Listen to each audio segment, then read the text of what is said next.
Doctor Kacham Satyanarayana guarantee ఈ తెలంగాణలో తెలియని వ్యక్తి లేడు. ఎందుకంటే ఒక ఉద్యమ నేత. తెలంగాణ ప్రత్యేక తెలంగాణ కోసం 2001లో కేసీఆర్ గారు ప్రారంభించినప్పుడు తెలంగాణ యావత్తు ఎల్బీ నగర్ నుంచే ఉధృతంగా ఉద్యమ కిరీటాలు లేచినాయి. అందులో కాచం సత్యనారాయణ గారు ప్రథముడు. అది కేసీఆర్ కూడా తెలుసు. అలాంటి ఉద్యమ నేత ఎన్నో సేవా కార్యక్రమాలు నిర్వహించి రాజకీయ అనుభవం ఉండి విద్యావేత్తగా ఉండి ఒక వైశ్యుల కోసం వైశ్య రాజకీయ రణబేరి పెడుతున్నాడు. అంటే ఇలా మీరందరూ గమనించాలి.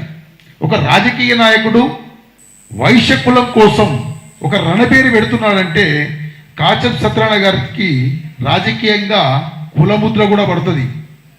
అయినా కానీ మన ఆర్య వైశ్య బీదల కోసం, పిల్లల కోసం, మన కోసం ఒక పోరాట పటిమతోటి వైశ్య రాజకీయ రణబేరిని 3వ తారీఖు ఎగ్జిబిషన్ గ్రౌండ్లో నిర్వహిస్తున్నాడు. ఇది ఎవరి కోసం? దయచేసి మనలో చాలా మంది బీదవాళ్ళు ఉన్నారు. మనకు పేరుకు పెద్ద కులం, ఆర్య వైశ్యులం, అగ్రకులం, మనం చాలా పెద్దవాళ్ళం. మనము సరస్వతి పుత్రులము, లక్ష్మీపుత్రులము. కానీ కొందరికి మాత్రం ఈ కులంలో పుట్టడమే పాపమా అనే విధంగా కుటుంబాలు ఉన్నాయి. కుట్టు మిషన్లు కుట్టుకునేటోళ్ళు, వాచ్మెన్ పని చేసుకునేటోళ్ళు, పాల పాకెట్లు వేసుకునేటోళ్ళు, కిరాణా షాపులు పెట్టుకునేటోళ్ళు, తిండికి గడవనోళ్ళు, 95% ఉన్న విద్యార్థులకు కూడా ఆర్థిక ఇబ్బందులు ఉండి చదువుకోలేని పరిస్థితులు ఉన్నారు. అట్లాంటి వారికి కాసం సత్యనారాయణ గారు కానీ, మన ప్రేమ్ గాంధీ కానీ, నా ద్వారా కానీ, మన కొన్ని సంఘాల ద్వారా విద్య కోసం మనం ఆర్థిక సహాయం చేసి ప్రోత్సహిస్తున్నాం. కానీ ఈరోజు కాలాల్లో అమాస అన్నదానాలు, తంబోల కార్యక్రమాలు, వన భోజనాలు, పుట్టినరోజు పార్టీలు మనం ఎగేసుకొని ఉంటాం. ఎంత దూరమైనా మనకు తిండికి లేకనా, ఒక వ్యక్తి కోసమా? ఇక్కడ వైశ్య రాజకీయ రణబేరి అంటే ఎవరి కోసం? వైశ్యుల కోసం, మనలో ఉన్న బీదల కోసం, మన ఐక్యత కోసం, మన పోరాటం కోసం, మన రిజర్వేషన్ల కోసం, మన కమిషన్ కోసం, మన బీద విద్యార్థులకు విదేశీ ఆర్థిక సహాయం కోసం మనం ఇలాంటి డిమాండ్లు కాచం సత్యనారాయణ గారు పెట్టిండు. కాబట్టి కాచం సత్యనారాయణ గారు నాకు 35 ఏళ్ల పరిచయం, చిరకాల మిత్రుడు. నేను ఏ సంఘాలలో లేను, ఒక ఆర్యవైశ్య మహాసభలో ఉన్నా. కానీ ఇక్కడ ఎందుకు వచ్చానంటే ఇందులో పెట్టిన డిమాండ్లు నాకు నచ్చి అతను నిస్వార్థంగా ఆర్యవైశ్య పేదల కోసం పోరాడుతున్నాడు. కాబట్టి నేను నా శాయశక్తుల ఈ రణబేరి కార్యక్రమాన్ని విజయవంతం చేయాలని చెప్పి ఈ సభ ముఖం ద్వారా, మన ఈ మీడియా ద్వారా 13 జిల్లా పాత జిల్లాలున్న ఆర్యవైశ్యులు అందరూ 18 సంవత్సరాలు నిండిన బాలబాలికలు కానీ, యువకులు కానీ, వైశ్యులందరూ ముక్త కంఠంతో కంకణం కట్టుకొని రణబేరికి రావాలి. ఈ వన భోజనాలకు, తంబోలకు, పుట్టినరోజుల గోడు కాదు.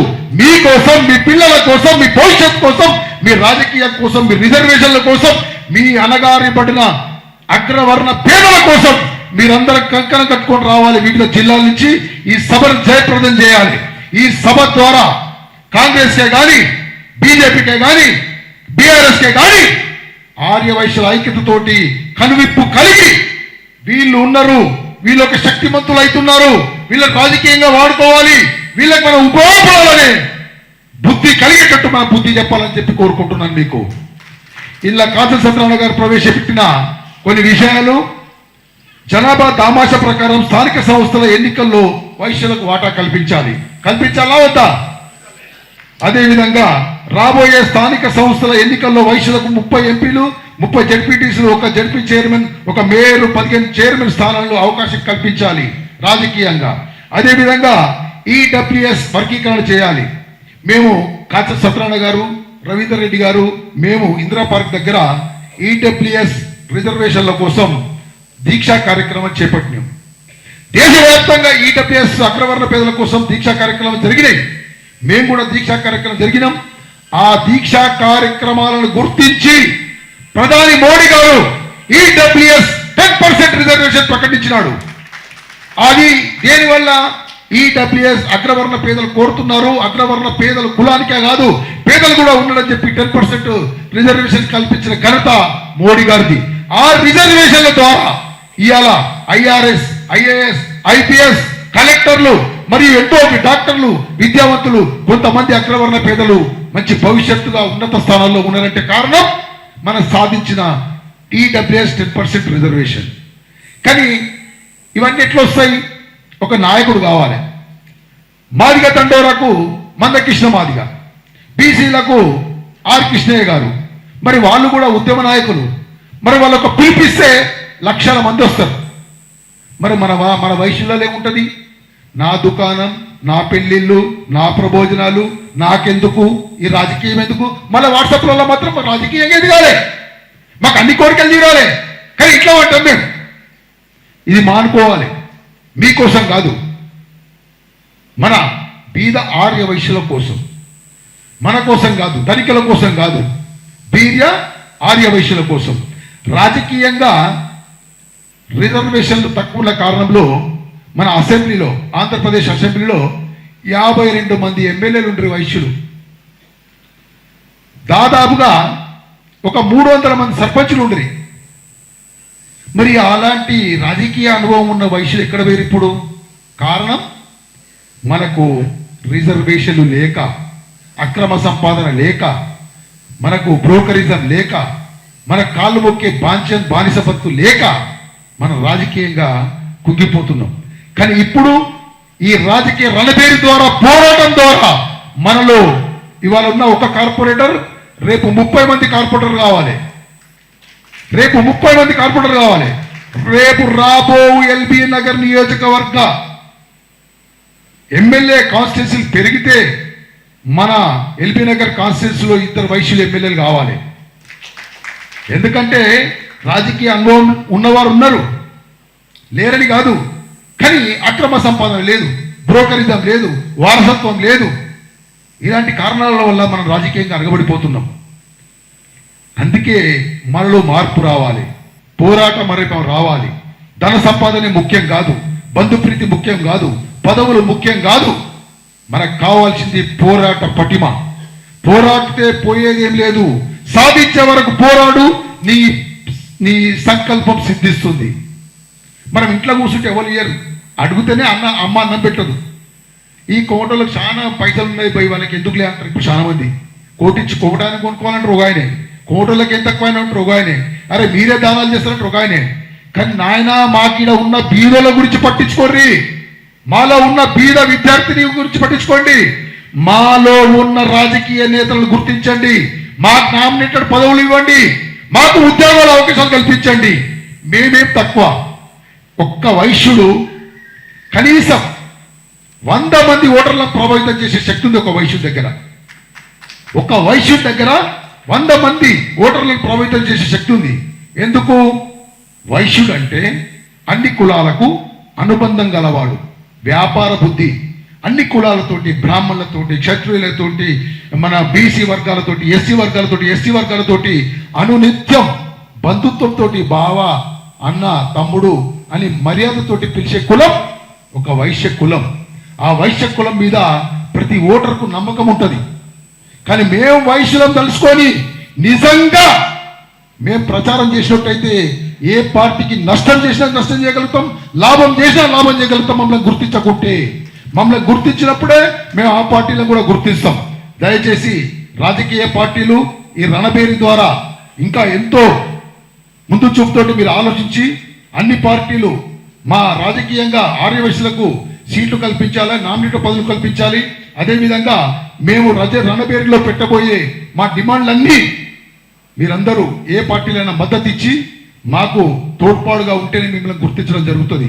ఇది పార్టీలకు అతీతంగా, సంస్థలకు అతీతంగా, వ్యక్తులకు అతీతంగా కాచం సత్యనారాయణ గారు నిర్వహించే ఈ వైశ్య రాజకీయ రణబేరి ఈడ మహాసభకు కానీ, వాసవి సేవా కేంద్రం కానీ, వాసవి క్లబ్ కానీ, వాముకు కానీ, అవోపకు కానీ ఎవరికి సంబంధం లేదు. అందరికి సంబంధించింది వైశ్య రాజకీయ రణబేరి. దయచేసి ప్రతి మారుమూల ప్రాంతం నుంచి ఆర్య వైశ్యులు అందరూ ఎగ్జిబిషన్ గ్రౌండ్కు 3వ తారీఖు 2 గంటల వరకే అందరూ ఒక బృహత్తర కార్యక్రమం, మన ఇంటి కార్యక్రమం అని చెప్పి మీ అంతల మీరే శాయశక్తుల స్వచ్ఛందంగా వైశ్యుల కోసం, మీ కోసం, మా కోసం, అందరి కోసం, మన మనుగడ కోసం, మన పోరాట ఫలితం కోసం, మన వాసవి అమ్మవారి సాక్షిగా, ఆత్మసాక్షిగా మీరందరూ తప్పకుండా కదిలి రావాలి. ప్రమాణపూర్తిగా మీరందరూ స్వచ్ఛందంగా రావాలి. ఎవరో బలంతా పెడితే వచ్చే పార్టీ కాదు. పార్టీల మీటింగ్లకు 500, 300 ఇస్తే మందిని తీసుకురావచ్చు, కానీ ఇక్కడ వచ్చేది వైశ్యులే. కాబట్టి మీ అంతలో మీరే స్వచ్ఛందంగా ఈ కార్యక్రమాన్ని దిగ్విజయపరచాలి. కాచ సత్యనారాయణ గారి పోరాటాన్ని మనం మద్దతు పలికి వారి సంకల్పానికి మనమంతా కృషిగా ఉండి మన ఫలితాలను అనుభవించే విధంగా మన భావి భారత పౌరులకు కానీ, మన వైశ్యులకు కానీ, మన హక్కుల కోసం మనమందరం నిర్విరామంగా కృషి చేసి ఈ కార్యక్రమాన్ని దిగ్విజయపరచాలని చెప్పి మనసావాచ కోరుకుంటూ అమ్మవారి ఆశీస్సులతోటి ఈ కార్యక్రమము దిగ్విజయం జరుగుతుంది.